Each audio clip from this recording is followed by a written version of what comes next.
Everyone, आज मैं आपको बताऊंगा कि कुसंगति का परिणाम क्या होता है। हमें बुरी संगत में क्यों नहीं रहना चाहिए। एक कहानी के माध्यम से। तो एक बार की बात है, एक सुंदरवन नामक एक घना वन था जिसके अंदर बहुत सारे पशु पक्षी रहते थे। उन्हीं और उस वन के अंदर बहुत सारे वृक्ष भी थे और उन्हीं में से एक वृक्ष था पाकड़ी का वृक्ष, जिसके ऊपर बहुत सारे पक्षी रहते थे। और उनके साथ एक जरद्रव नामक गिद्ध रहता था।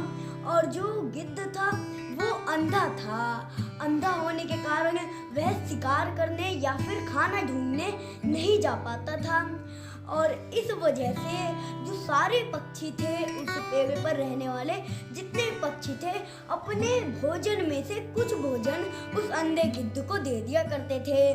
बदले में वह अंधा गिद्ध उनको प्रेम की बातें बताया करता था, अच्छी अच्छी बातें बताया करता था, जिसके कारण सारे पक्षी प्रेम भाव से रहते थे।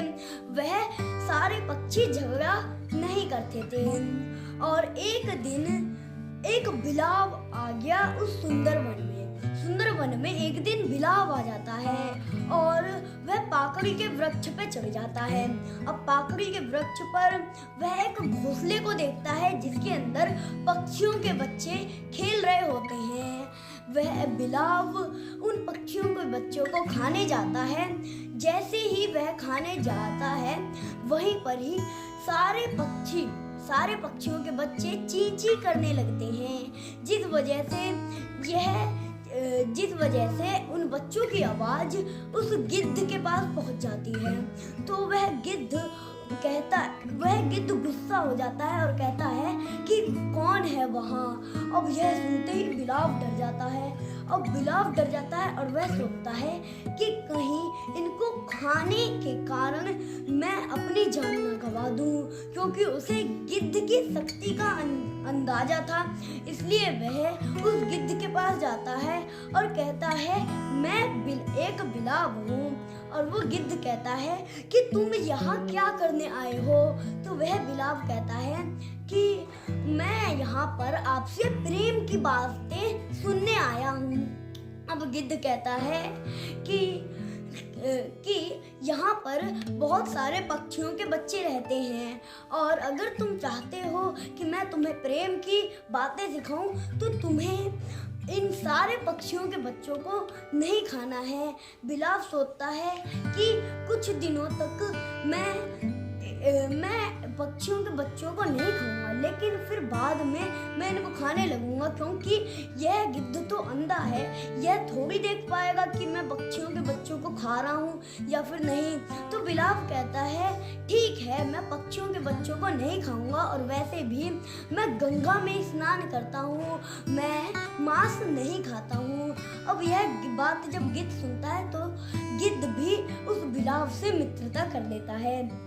अब कुछ दिनों तक तो बिलाव उन पक्षियों के बच्चों को नहीं खाता है, लेकिन कुछ दिनों बाद बिलाव अपना असली रूप दिखाना शुरू कर देता है।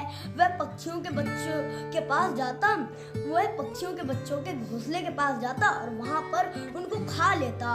और यही नहीं, वह उनकी हड्डियाँ गिद्ध के रहने की जगह पर डाल देता।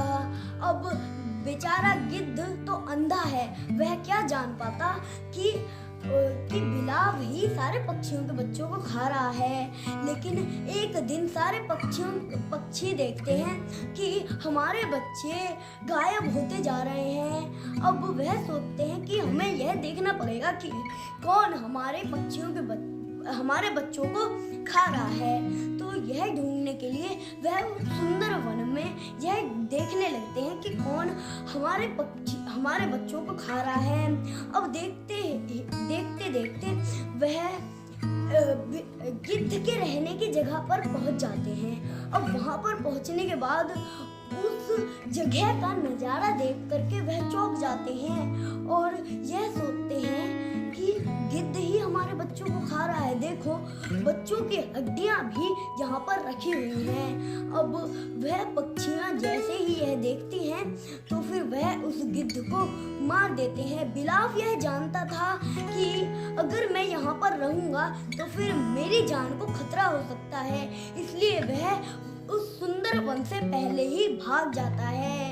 तो दोस्तों, इस कहानी से हमें यह शिक्षा मिलती है कि हमें बुरी संगत में नहीं रहना चाहिए, क्योंकि अगर हम बुरी संगत में रहते हैं तो हमारी जान को ही खतरा होता है और साथ ही साथ बुरी संगत में रहने वाले लोग कभी भी सफल नहीं हो पाते हैं।